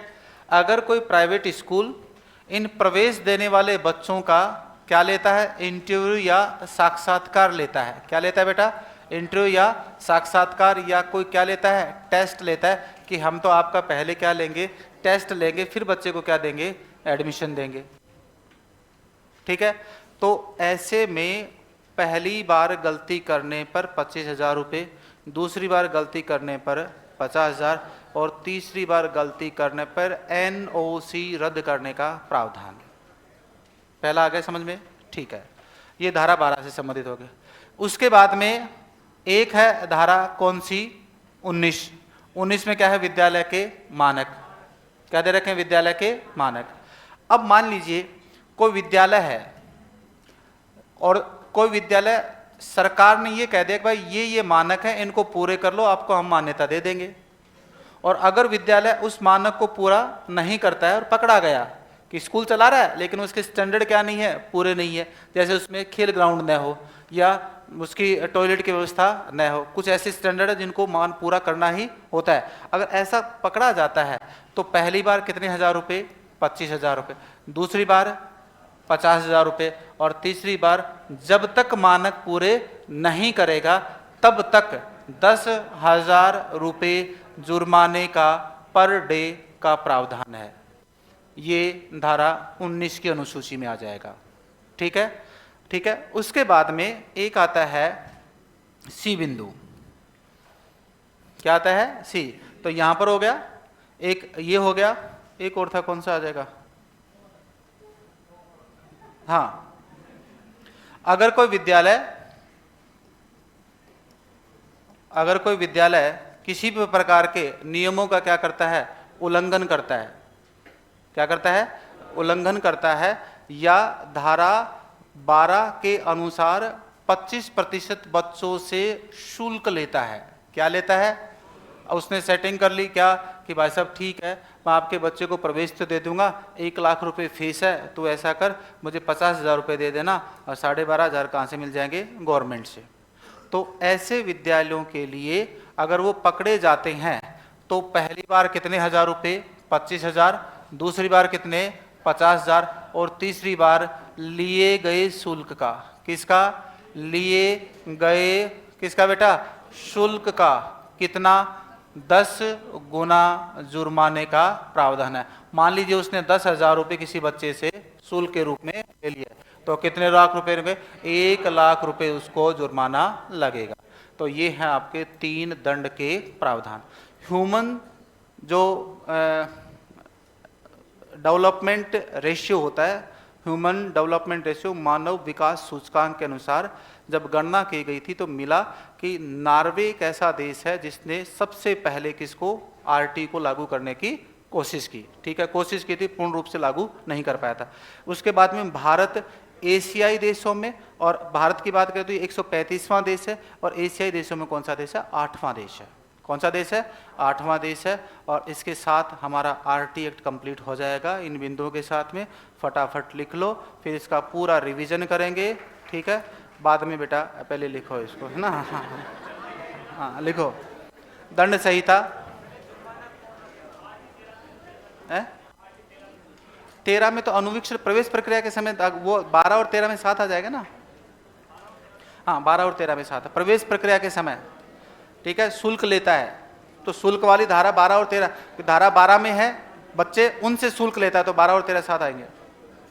लिखें, अरे 13, 12 और 25 3 में ही तो है दंड संहिता। 25 में क्या है, छात्र शिक्षक अनुपात, और उसका फीस लेने पर एक क्या है, मानक पूरे नहीं करने पर एक यहां पर है। लिखो,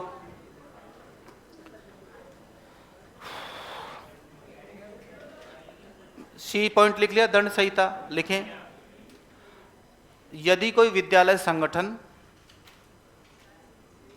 यदि कोई विद्यालय संगठन, लिखो बेटा बाद में ध्यान देना, सही है। यदि कोई विद्यालय संगठन 25% आरक्षित वर्ग के, यदि कोई विद्यालय संगठन, ठीक है, 25% आरक्षित वर्ग के बच्चों के माता पिता का,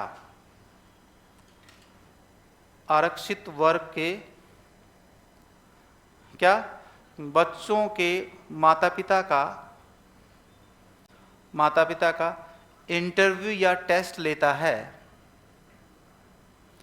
इंटरव्यू या क्या लेता है, टेस्ट लेता है, इंटरव्यू या क्या लेता है, टेस्ट लेता है, तो पहली बार 25,000 रुपये, पहली बार 25,000 रुपये लिख लिया, दूसरी बार 50,000,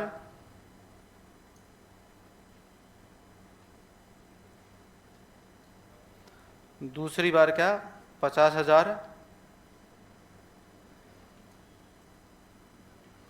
तथा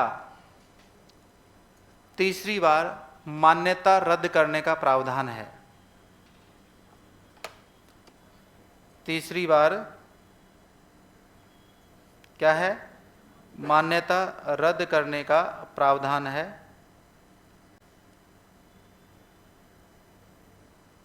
मान्यता रद्द करने का प्रावधान है। ठीक है, मतलब उसकी एनओसी खत्म कर दो, वो दंडनीय अपराध माना जाएगा, स्कूल की मान्यता हटा दो। ओके, फिर लिखें, यदि कोई विद्यालय संगठन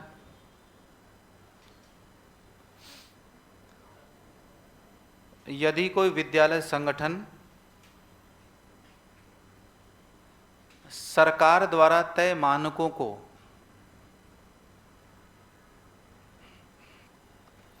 यदि कोई विद्यालय संगठन सरकार द्वारा तय मानकों को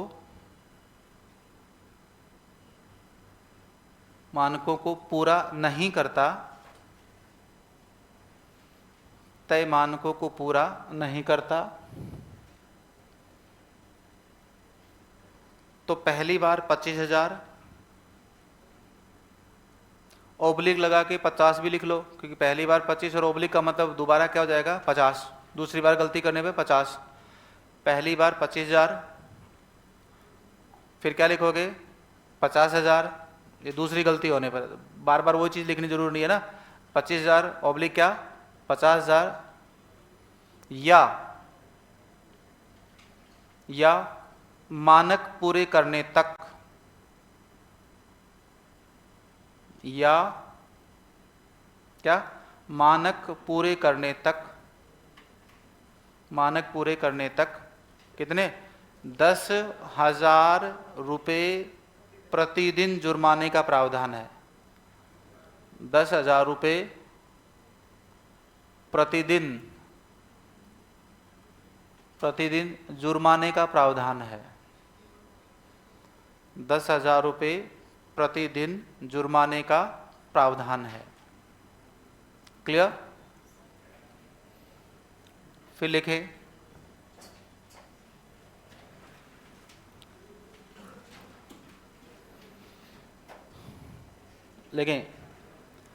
यदि कोई विद्यालय संगठन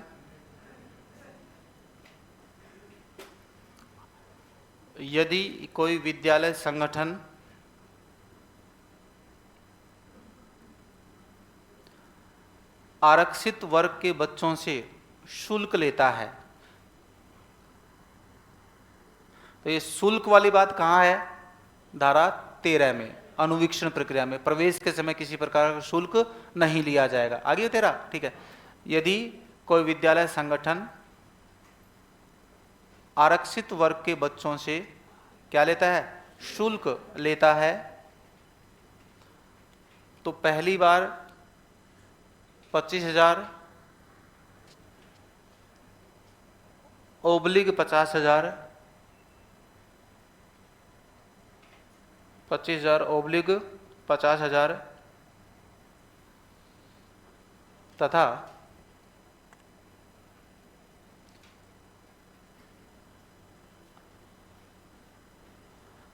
लिए गए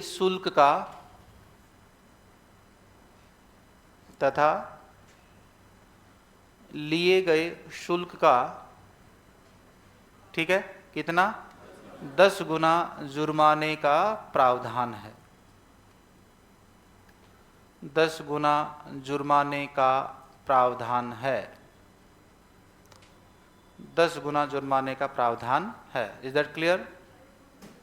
10 गुना जुर्माने का प्रावधान है। लिखे नॉर्वे आरटी एक्ट को, नीचे बिंदु लिख लो 1-2। नॉर्वे आरटी एक्ट को लागू करने वाला प्रथम देश है। हालांकि इससे पहले क्रीमिया, क्रोएशिया, ये 2 देश थे, उन्होंने लागू करने की कोशिश की थी। ठीक है, नॉर्वे आरटीई को लागू करने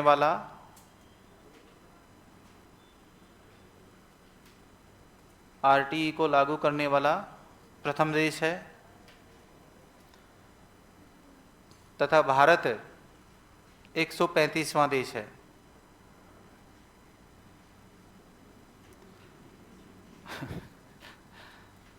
हालांकि अगर सही बात करें तो हमने लागू वास्तव में कर भी नहीं रखा है, मामला चल रहा है ऐसे ही है, कागजों में लागू है।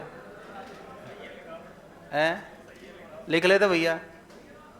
देखो मैंने जो वास्तविकता बता दी, देखो सब सही लिखवाओ। अब सही क्या लिखवाऊं भाई? जो देख मैं बताऊं बात, तू मास्टर बनेगा ना तो जिन शर्तों के साथ तू जाएगा ना, उन शर्तों को तू भी कभी पूरा नहीं करेगा। सही समझ आई बात? तो कुछ बातें कागजों पे अच्छी लगती है तो कागजों पे लिख लो, और कागजों पे लिखिया ना, और कागजों पे ही साइन करोगे, कागजों पे नौकरी मिल जाएगी। आई बात समझे? फिर स्कूल चले जाना। ओके, आगे लिखो, नीचे लिख दो समाप्त।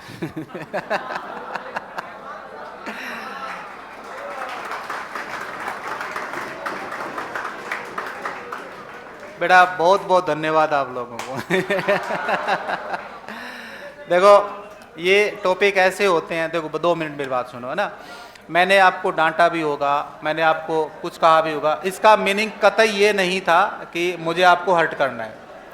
अपना सीधा उद्देश्य था कि ये टॉपिक अच्छे से अपने समझ में आ जाए। ठीक है, मैंने मेरी पूरी ईमानदारी और पूरी मेहनत के साथ में पूरा कंटेंट आपको देने की कोशिश की है।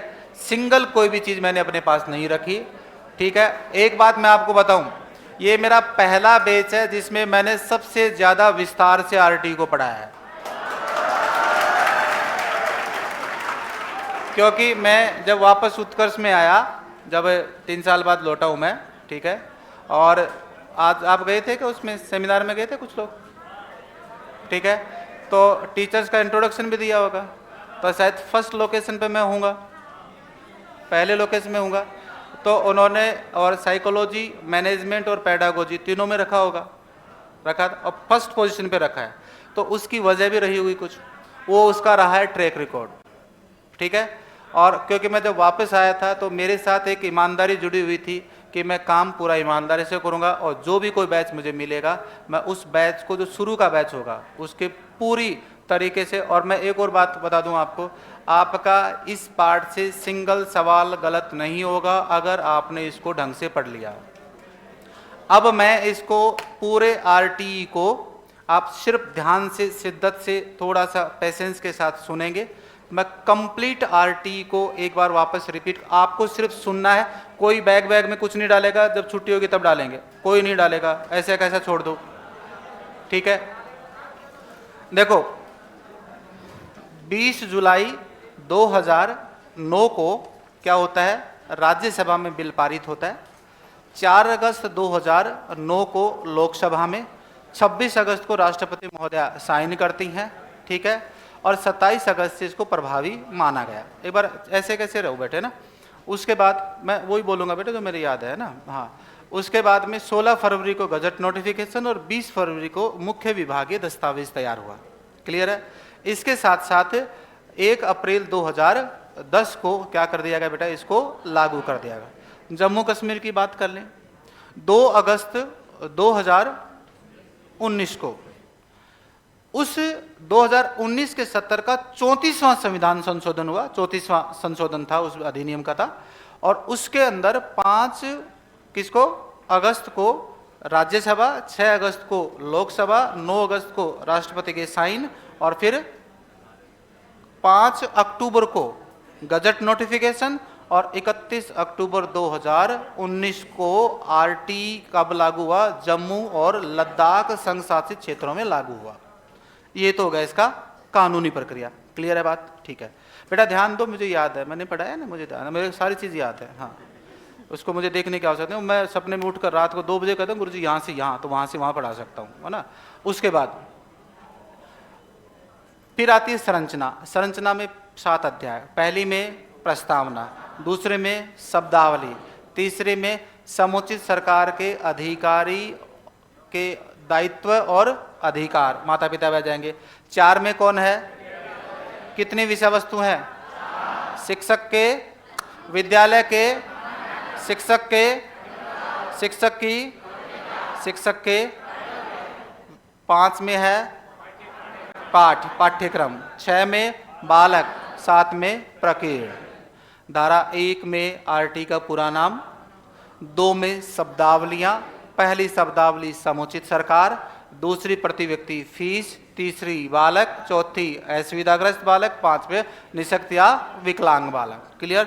6ठी प्रारंभिक शिक्षा, 7वीं संरक्षक सदस्य, 8वीं स्थानीय प्राधिकार, 9वीं राष्ट्रीय संरक्षण आयोग, 10वीं अधिसूचना, 11वीं माता पिता, वेरी गुड, 12वीं विहित, 13वीं अनुसूची, 14वीं और 15वें अनुवीक्षण, 16वें विनिर्दिष्ट और 17वां राज्य संरक्षण आयोग। बिल्कुल क्लियर है, ठीक है।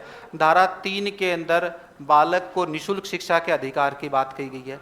धारा 4 के अंदर बालक को मुख्य धारा में लौटाने की बात कही गई है।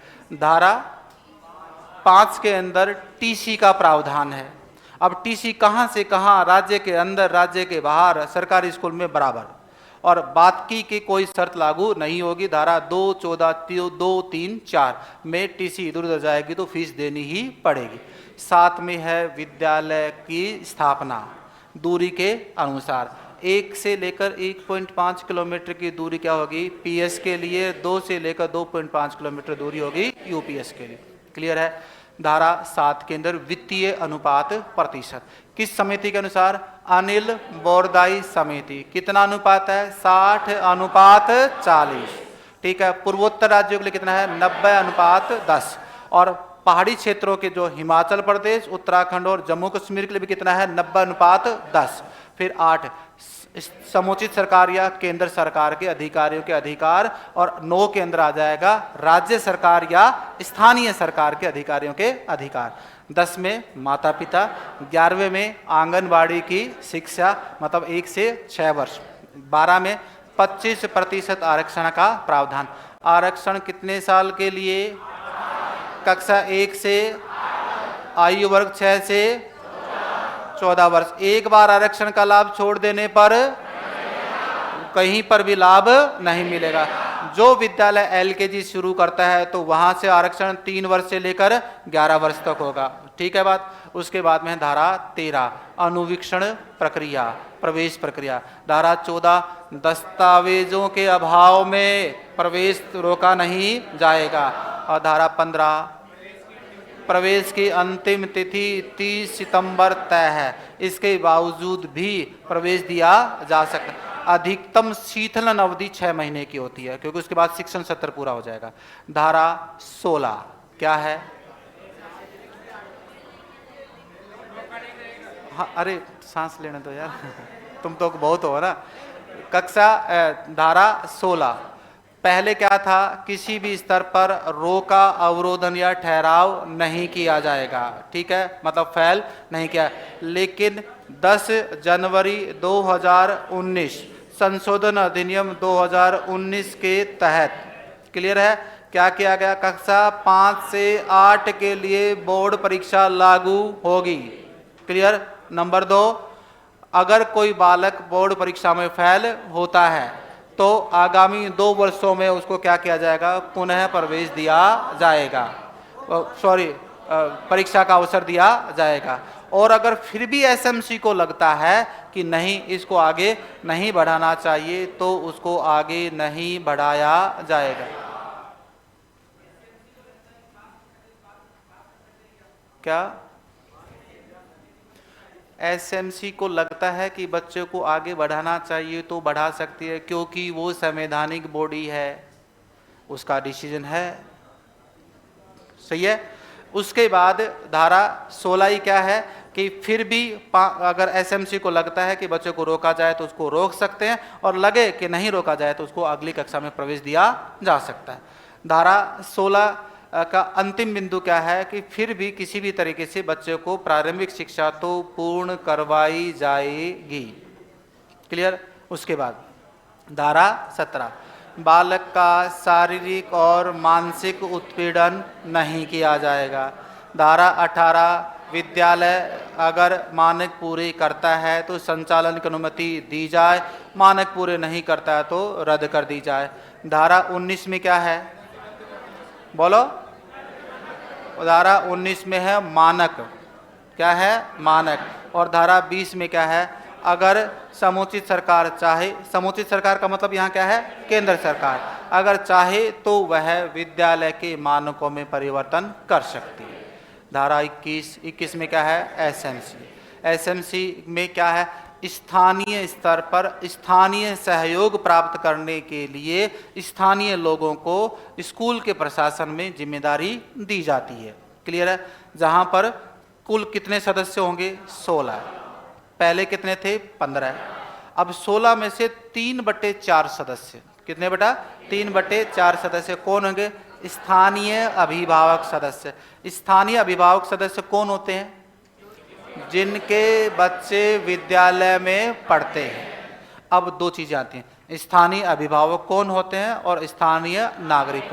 स्थानीय अभिभावक का मतलब जिनके बच्चे पढ़ते हैं। अच्छा, स्थानीय अभिभावक स्थानीय नागरिक होते हैं, लेकिन स्थानीय नागरिक स्थानीय अभिभावक हो ऐसा जरूरी नहीं। क्लियर। फिर कितनी बैठकें होती हैं? कौन कौन सी भाई साहब?